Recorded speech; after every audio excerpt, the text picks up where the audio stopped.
मा फस्दैछ भारतको जमिन नेपालले पनि मिचेको छ भन्ने बालेनको अभिव्यक्तिले मोदीको निधराम। अब भने नेपालको जमिन लिपुलेक, कालापानी र लिम्पियाधुरा जस्ता भारतले अतिक्रमण गरेको जमिन फिर्ता गर्नुपर्ने बाध्यता पर्दैछ।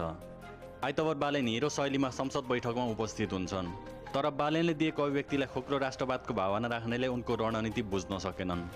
बालेनले दिएको अभिव्यक्ति भारतले मात्र होइन नेपालले पनि भारतको जमिन मिचेको छ भन्ने पोइन्टलाई मात्र नोटिस गरेर तमासा देखाए। खुल्ला रूपमै देशद्रोही प्रधानमन्त्री राजीनामा दे भन्दै नारा जुलुस लगाउनसम्म भ्याए। तर बालेनले त्यो अभिव्यक्ति दिनुभन्दा पहिला नै एउटा सानो हिन्ट्स दिइसकेका थिए। यस सम्बन्धी नेपाल सरकारले अफिसियल रूपमा डिप्लोमेटिक नोट भारत सरकारलाई पठाइसकेको छ र त्यसको जवाब पनि आएको छ। त्यो जवाबमा चाहिँ दुईटै सरकारले आफ्नो इतिहासविदहरू राखेर, आफ्नो सर्वेयरहरू राखेर, आफ्नो भूमि सम्बन्धी जानकारी भएका व्यक्तिहरू राखेर टेबल टक मार्फत यो कुरालाई समाधान गर्ने कुरा भएको छ।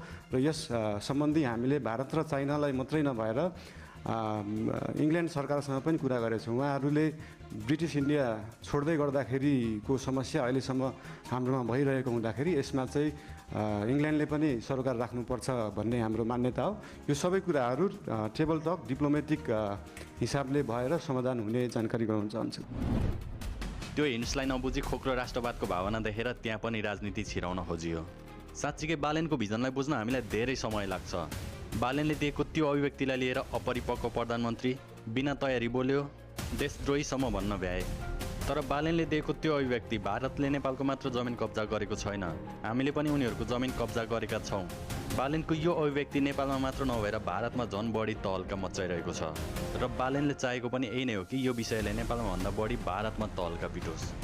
बालेनको यो रणनीति मोदीले राम्रोसँग बुझिसके कि यो प्लान नै बालेनको खतरा प्लान हो, जसले हामीले हडपेका सबै नेपाली जमिनहरू फिर्ता गर्न बाध्य पार्नेछ भनेर। तर दुःखको कुरा, बालेनको यो मास्टर प्लान नेपालीले नै नबुझेर बालेनले चौतर्फी दबाब दिइरहेका छन्। अब के हुन्छ? बालेनको यो अभिव्यक्तिले भारतमा तहल्का पिटिसकेको छ। यदि हिजो बालेनले भारतले हाम्रो जमिन हडपेको छ मात्र भनेको भए यो विषय नर्मल हुन्थ्यो। यो विषय वर्षौँदेखि उठेको विषय हो जसमा भारतले चासो नै दिँदैन।